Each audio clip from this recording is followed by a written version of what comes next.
It's one thing to be able to afford the tuition fee as an international student abroad. It's not enough as an international student. You also need to be able to maintain a very healthy lifestyle. So I'm not talking about lavish spending, but a very stable financial situation, because if you're struggling financially, definitely it's going to affect you academically. And in this video, I'm going to highlight things you can do to maintain a very healthy financial situation as an international student. Hello guys, welcome back to my channel, and my name is Dr. Ayokunle. And if this is your first time of seeing my face, please click the subscribe button, and also if you're a returning subscriber, please click the like button as well. And that's the minimum thing you can do. So many international students think because they have their tuition fee and accommodation sorted for the next couple of years, then they have no problem. And of course, it all depends on your financial situation back home. But if you are an average international student, you should consider maintaining a very healthy financial situation when you get to wherever you are going to study in, be it in the US or in Europe or wherever you're going to. Because I get the question a lot. So many foreign students write me, send me DM on Instagram and ask me, what's the cost of living? What's the standard of living? What are the other things? These are valid questions. Hence, today I have decided to make the video how to avoid being broke as an international student. So what's the metrics to measure your financial situation? Spending versus income. So the two things you are going to make sure you do is to cut down your expenditure, to cut down your spending, to make sure you avoid spending recklessly. And I'm going to highlight certain things to do to make sure your spending is as low as possible. And also how to increase your income as an international student. Of course, you're going to say, oh, but I'm a student, am I supposed to work? Yeah, you may not have the opportunity of working many hours, but there are certain things you can do to enhance your income. So the first one I'm going to talk about is the spending. How do you cut down your spending as an international student? Before you depart your country, I will advise you to learn basic skills that will let you do things yourself. You won't have to spend money doing little things. For example, as a guy, learn how to barb your hair yourself. That will save you some couple of dollars every two weeks or thereabout. So watch YouTube videos. There are so many tutorials on YouTube that can teach you how to barb your hair. You don't need to spend money in the salon every week or every two weeks. It's the thing you can do yourself. Of course, the first time you do it, it's going to look horrible, but obviously with time you're going to get better. But that will save you, about $100 or $150 every month or thereabout. And for ladies also, you can learn how to plait your hair yourself. So the second advice is to identify cheaper grocery stores.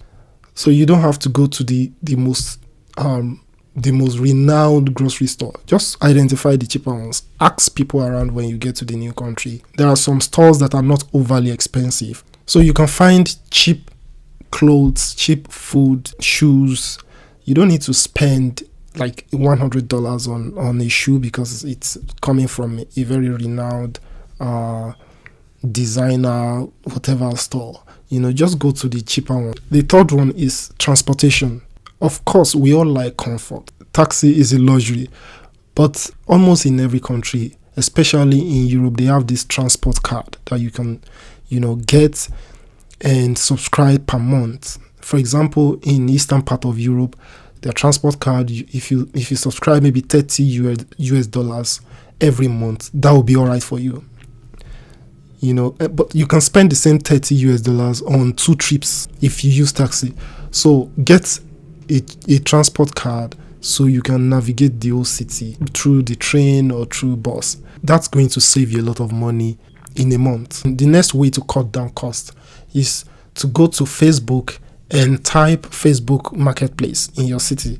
So in that particular city, every city has this Facebook group where you can buy gadgets, phones, furnitures, and so on. So join the groups on Facebook. You are going to find so many second-hand items on Facebook. For example, if you want to buy a study table like this, You don't need new study table because at the end of the day, when you graduate, you are not carrying the same furniture back to your home country. You are not using it for anything. You're probably going to give it out to someone. So make sure you join your city's Facebook marketplace online or online markets. And the next one I'm going to talk about is food. For those that like to buy food from the restaurants, it's a bad habit, especially if you're doing that almost every day. I'm not saying you can't go with your friends to the restaurant probably during the weekend for a day out. Obviously, there's nothing bad in that, but it shouldn't be like your lifestyle. It shouldn't be done every day. Make sure you buy food items and put it at home. Then you cook by yourself. Learn how to cook if you don't know how to cook. It's going to save you a lot of money, because restaurants are going to rip you off, especially when you do the math at the end of the month. Then you realize you spent a lot of money. You've lost money unnecessarily. So get food items at home and cook for yourself. It's going to save you money. You don't need to, rent the apartment that you can't afford. Get a very small apartment, maybe a studio apartment, and live there, for the bare minimum price. Or probably a 2-bedroom apartment that's just comfortable enough for 2 people. Get housemates. That will reduce the cost. Make sure you don't spend excessively on apartments as an international student. Now let's go to how to increase your income as an international student. The first one I'm going to suggest is called real estate referral. So what does that mean? If you know a new student that just arrived, you can actually refer the new student to real estate agents. Look for real estate agents. Realtors, or people that rent apartments out for students, agents that look for apartment for students, or apartment owners. Refer a student to them. Then you get a commission. Usually maybe $100 or $150 or $200. It depends on the agreement with the apartment owner or the agents. So you can get money from referring students to realtors, to real estate agents, to house owners. So this is a very lucrative, because I have done it. I'm telling you, it's a very, very lucrative business for international students. You can make up to $1,000 and above referring a lot of students to agents every semester or every month. Or you can also go to the admission office in your university and suggest to them that any student that arrive, you have this kind of service. You can provide this service to them. You can help them out to look for apartments. This is what I did.